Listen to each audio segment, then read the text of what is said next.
Tara, test ride na natin. Laki naman ng big bike na ito. Pero mabilis. Grabe to. Uy, grabe na in love tayo sa Suzuki na to.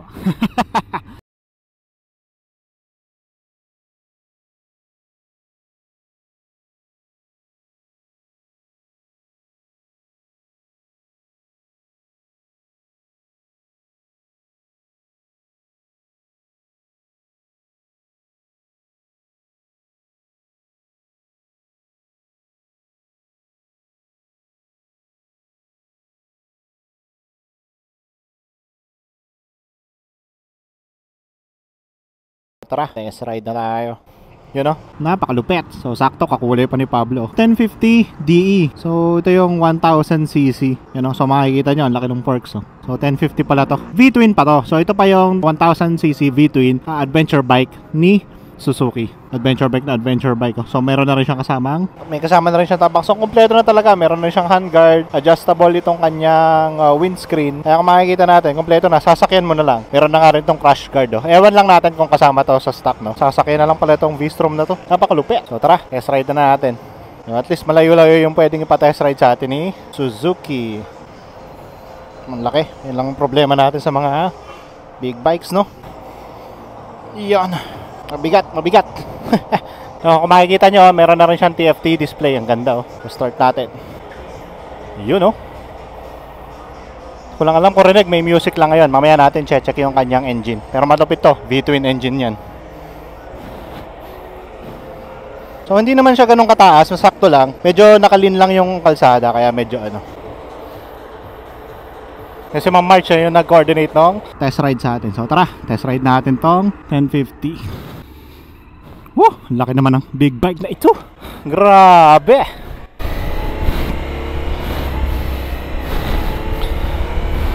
Pa rin talaga ang pormahan ng adventure bike, no? So pwede daw natin tong dalhin hanggang doon sa Arco ng Chaong. So laki na ang adventure bike. Pero grabe, malaki siya pero hindi siya ganun kabigat. Hindi siya intimidating gamitin. To think na ito na yung 1050 DE Pakalupet, no? Mag-air ko. Taas niya. Grabe. Talagang magwa 1 foot down lang tayo dito. Iba lang din talagang relaxation pag naka-adventure bike ka. Kaya hindi natin to ma-full review, no? Dahil pa test ride lang talaga. So hopefully next time makakapag-request tayo kay Suzuki ng mas ng review unit. Pero sa ngayon, feels lang muna natin yung mga available bike for test ride nila, no? May video na rin natin. Syempre, unang-una, i-check natin sa adventure bike yung kanyang ergonomics. Ito talaga yung pag sinakyan mo, kahit maghapon kang nagra-ride, wala, hindi mo mapapansin. Relax na relax ang riding position mo dito. Malakas din ang hatak. Yan, isa sa mga kailangan na engine configuration ng mga adventure bikes, especially pag dinadala natin sa medyo mas challenging na terrains, is yung hatak, yung torque niya, no? Alam natin na ang adventure bike hindi yan makikipagtalas-tasan sa speed, sa top speed.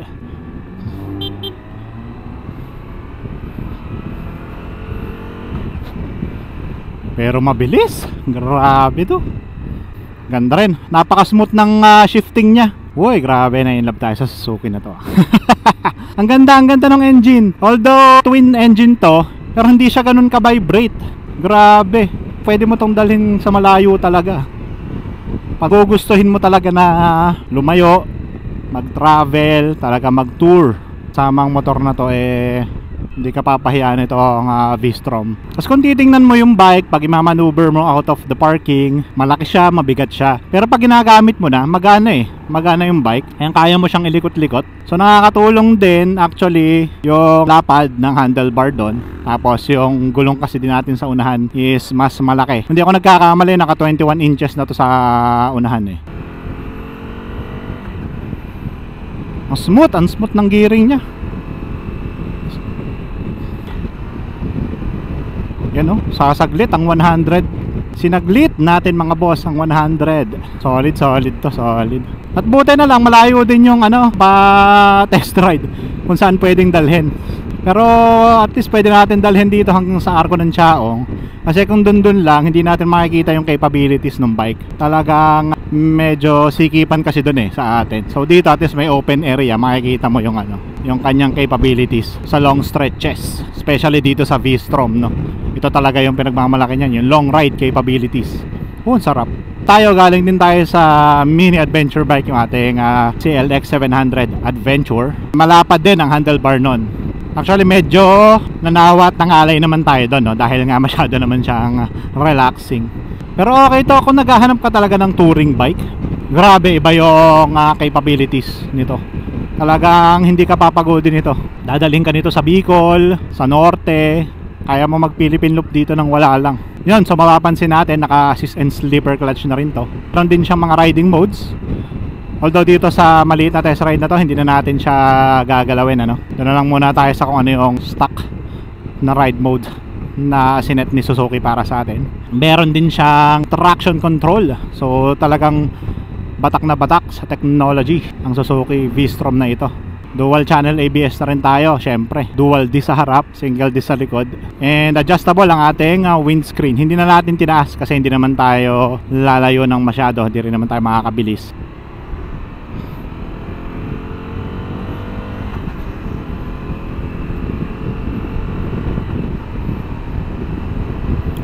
Sasaglit ang 100.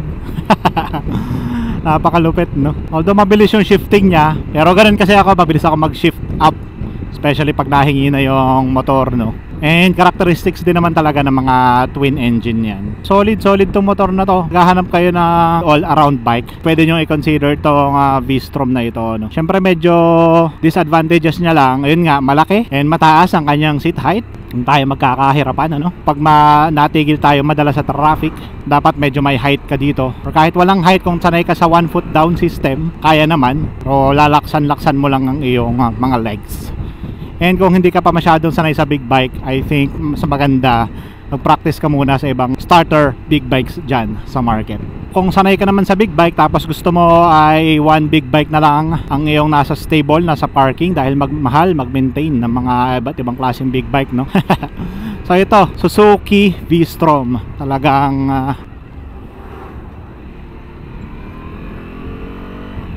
goods na goods to sa inyo. Tapos ito, ayan, sakto, nakadaan tayo sa malubak na daan. Isa sa mga advantages ng adventure bike, no? Walang lubak-lubak dito. Kasi hindi man natin dalhin sa off-road to, pero tamo dito, nagbabaybay lang tayo ng Maharlika Highway. Off-road na. So ito, narito na tayo sa dulo ng ating test ride limit. So hanap lang tayo ng pwede nating maikutan. So ang ganda ng rumble ng engine, napakalupit. Welcome to Chaong. So ikot lang tayo dito sa Villa Escudero. Diyan na tayo mag-U-turn natin kung tayo madadapa. Huwag naman sana. Talaga mataas lang yung motor. Thank you. So yun, napakalupit ng bike na to, no? Napaka-agile niya kung titingnan nyo. Ang laki-laki. Kala mo ang bigat-bigat. Pag dinadala mo na siya, ang gaan niya. So malaki lang yung fairings dito to protect your body sa hangin pag nasa high speed na tayo. Pero dito sa part na to, manipis na siya. Kung makikita nyo, ang kapal ng upuan, di man lang tayo nakaramdam ng ngalay sa ating biyahe. Sana marinig yung engine sound. Lupit, di ba? Ito nga pala, Hacienda Escudero. So, naghahanap na mapupuntahan dito sa amin sa South, available yan, Hacienda Escudero. Alright, so nag-enjoy tayo dito sa V-Strom 1050 DE na pinatest ride sa atin ng Suzuki. Pero yun pala, bago tayo malis, ang ganda na ang kanyang TFT display, oh. Maliit lang siya pero sobrang linaw, grabe. Yun, tara, balik tayo sa Suzuki. City of San Pablo. Walang wala sa adventure bike ang mga lubak. Let's go. Iba rin talaga ang power ng adventure bike. Diretso ka lang. Siguro dahil 1000cc to, medyo mainit sa legs. Yan ang mapapansin natin. Pero again, normal naman po ito sa mga big bikes. And pag bumibilis naman na yung speed natin, nahangin na siya, nawawala na rin siya. Okay na rin yung pakiramdam natin. Ang ganda rin ang kanyang braking performance. So kung mapapansin nyo, ang Suzuki medyo mas pricey siya, compared dun sa ibang Japanese big bikes sa category niya. Pero sa mga pinagmamalaki ng Suzuki, still to this day, talagang made in Japan pa rin ang mga motor nila, Di pa sila nag-outsource sa ibang bansa ng production nila tulad ng Yamaha, Honda. Yamaha, Honda, Kawasaki, yes, Japanese brands po ito. And Japanese materials pa rin naman sigurado yung gamit nila. Pero yung production nila is outside their country. Nothing against it. Lahat naman capable gumawa, no? Even Pilipinas, may factory na rin dito ng mga big bikes and reputable brands of motorcycles na dito ginagawa. Pero sa selling point pa rin ng Suzuki, Japan bike, Japan made. Good or bad yon dahil sa price, so be it sa kanila, no? Pero sa kanila, stick to their principles pa rin sila, no? So yun namang maganda. And mapapansin mo naman talaga yon sa performance, sa refinement ng bike. And kahit dun sa mga small bikes nila, maganda pa rin talaga ang reputation ng mga Suzuki motorcycles dito sa Pilipinas. Sa mga naghahanap ng big bike options tulad nito V-Strom, no? Dito na, hindi mo na kailangan lumuwas. Malapit na ang mga big bike options natin dito sa San Pablo. Try nyo tong Suzuki. From time to time meron silang mga test ride units. Pag merong announcements ang Suzuki Big Bike San Pablo for test rides, mapa big bike, mapa small bike, follow nyo lang po itong page nila. Follow nyo lang po yung page nila na yan. Abang lang po sa mga announcements. Malay nyo next time meron ulit na test ride available para sa lahat, no? Dala lang po kayo ng proper riding gear. Dapat naka-helmet tayo, syempre. Naka-riding pants, naka-closed shoes. Okay na yon. Then dala lang po tayo ng lisensya. Mag-fill up lang po tayo doon. Parang waiver natin, no? Visit nyo lang po. And kung gusto nyo rin makita yung mga units, fresh units ng Suzuki, edi mas maganda, bisitahin nyo na po diretso, no? May test ride o wala, para makita nyo, ma-feel nyo kung gaano kagaganda yung mga big bikes ng Suzuki doon. Ang daming display doon, eh. Alright. Maraming salamat po sa pagsama dito sa test ride na ito. Yung sa next video natin, test ride naman natin yung Suzuki GSX S S1000. Yan naman yung 1000cc inline 4 naked bike nila, no? Yon mga idol, stay safe, ride safe. Ako po si Jex. Enjoy the ride.